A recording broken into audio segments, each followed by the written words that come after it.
What's up, guys, and welcome back to In the Shop TV. My name is Mike. That right there is my 1955 Chevy truck project behind me. Except today is the first time in a long time we're not actually working on the 1955 Chevy truck. We are working on my friend's 90s Sylvia S14 Nissan.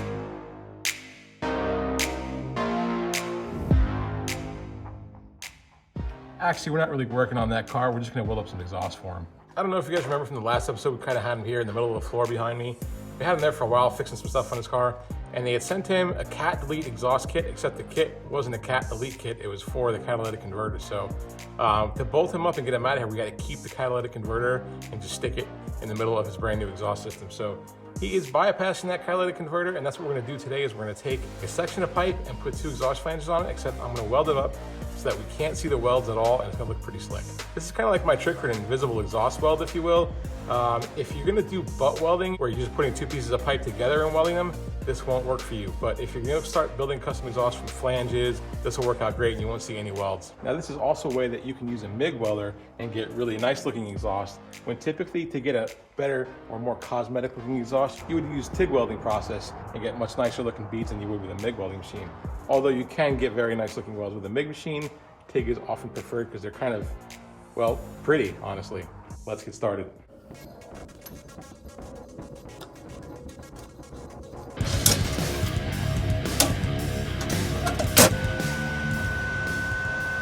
All right, so what do we have? We have our basic length of exhaust tubing that you just get from the parts store. I think we've got a 3-inch ID pipe. It's got a slip joint to fit into another pipe. We're not gonna be using that, we're gonna be cutting that off, but first we're gonna work on this end that's already cut and putting the flange on here.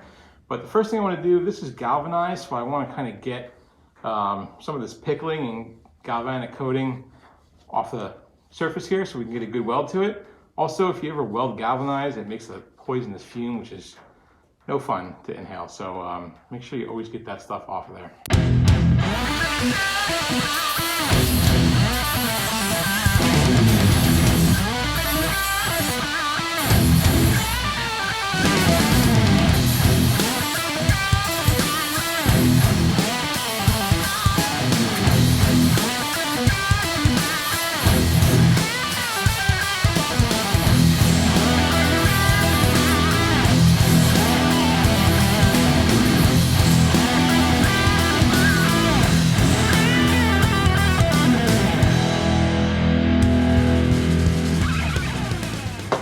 This flange has a smooth side, which is what we're going to use to butt up against the mating surface of whatever we're bolting it to. And then this side has kind of a ridge on it, which is kind of decorative. So we're going to slip that over the pipe in that orientation, so just the flat side is sticking up. And it looks kind of nice having that ridge right there on the end of it. So you're not going to see any weld from the outside. That's because we're going to weld it from the inside. I know, it's not exactly an invisible weld, but you get the idea. You're not gonna see it, and it's gonna hold just as good, if not better. The trouble with stuff like this is that this is a 5/16 inch piece of steel, and this is just, I think, 16 gauge tubing. So, you know, if you set your welding machine to weld 1/4 inch or 5/16 or something like that, and then you strike the arc on a 16 gauge piece of metal, you're just gonna disintegrate it. So, my idea is that I'm gonna chamfer out this mating surface side where the pipe comes in, so that you have kind of like a little V groove or a pool here that we can fill up with weld. And I'm gonna focus my electrode onto the actual thicker metal and then let it flow onto the thinner stuff, and hopefully you don't have any blowout. So I'm gonna take the grinder and start chamfering this side out.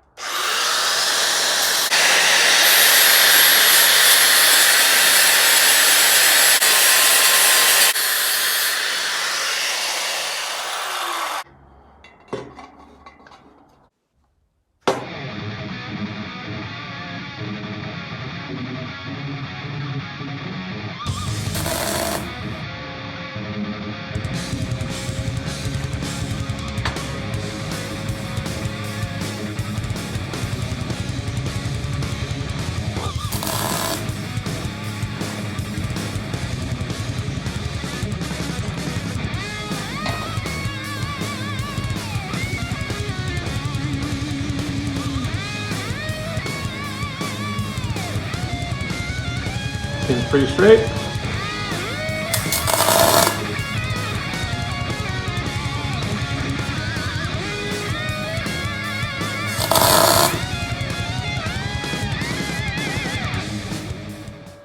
put a series of 4 tacks in opposing corners. Make sure I got the same amount of depth of pipe penetration to flange, so it's nice and even. You don't want to put the flange on crooked and he goes to mount it up and the pipe is kind of cockeyed from where it needs to be. So it's nice and straight. So this stuff is really thin. As it is right now, these short little series of tacks, if I get right up on this, it blows the edge of it away. I can kind of start to see it happen on one of the tacks. So I'm going to set this new Arccaptain welder to a really cool feature it has, which is a spot weld feature. And what that basically does is it allows you to pull the trigger once and it shoots out the same exact precise amount of weld every single time. Whether you hold the trigger for a minute or 10 minutes, it doesn't matter. It's just a quick little shot. And what that's going to do is it's going to enable us to have the same weld profile. And we're going to go ahead and do a bunch of stitch welds around that inner seam so that we don't have a lot of grinding to do when we're done. All right, so first I'm going to try out this spot feature. Hopefully it works good because this is not even my car or my product, so I really don't want to mess it up. But what we're going to do is we have those 4 tacks in opposing corners. What we're going to do is just going to work our way from one tack to another, but I'm going to kind of spread the heat around so we don't warp the flange or the pipe. So I'll go, one over here, then one over there, back over here, back over there, and kind of spread it out the same way you'd kind of tighten lug nuts on a wheel, just to keep moving that heat around. And I'm going to go slow and take my time to not put too much heat into this.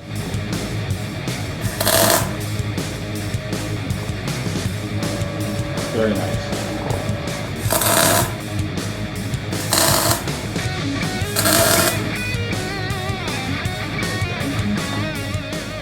Really nice. I don't know if you guys can see on camera, but how flat it lays those weld beads down. Not to sound like a broken record, but this new machine has an inductance feature on it, which can kind of wet out these puddles, and man, it wets them out nice and low. So I don't think I'm going to have any grinding to do at all on this flange. Maybe a tiny bit just to clean it up, but this is a really huge feature for us. It's going to be great when we start doing body work on that 55, man.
Get that cleaned up, show you guys what it looks like. All right, so here is why I like doing this. You cannot see anything from the outside. There's a little bit of discoloration from the heat coming through, but I just got that off with a wire brush, and it looks perfectly clean from the outside. I love the way that looks. The inside is another story. The welds are all fine, but this is how you can tell that you never get all the galvanic coating off, is because you get these BBs. Now, with MIG welding, you get very minimal splatter, welding carbon steel as compared to flux. But whenever you get some galvanized on there, it tends to ball up and make those BBs. Not a big deal because it's the inside of the pipe, which is the other reason why I like to weld the inside of pipes, because those little BBs can be a little unsightly and you have to start grinding down on the outside to get rid of them, and we don't want to do that. So welds themselves, everything looks good, closed up nice and tight. We got one solid piece right now. It's just that you'll always see some of those BBs when you don't get all the galvanic coating off. But really good weld, nice and solid flange, and you see nothing from the outside. So the next thing that's going to happen with that pipe is that he's going to bring the car in here. We're going to lift it up. He's going to get out of there, and I'm going to hand him the pipe. And then what we're going to do is just have him mark how long that pipe is. I'll go ahead and cut it, hand it back to him. I'll slip the flange over the other end loose and have him just mock up where it is, because the flanges aren't exactly straight on both ends. One's kind of cocked this way, the other one's kind of cocked that way. So I'll have him just clock it where it's supposed to be and then mark it with a Sharpie rather than tacking it from the outside, because you want to try to keep these looking clean all the way through.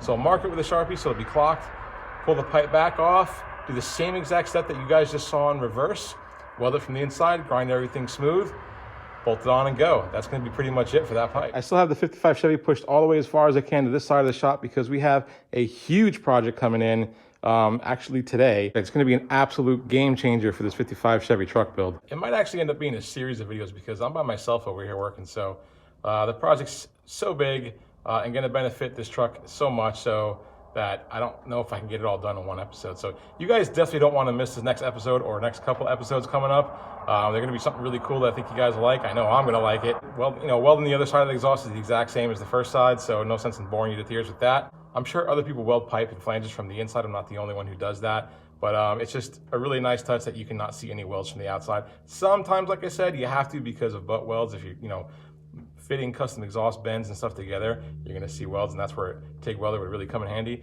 Not that you can't make it, you can, but TIG welds look a lot nicer. Anyway, guys, that's it. I hope to see you guys back on this next couple episodes. You're gonna love it. Thanks for watching. Please like, comment, subscribe, and I'll catch you on the next one.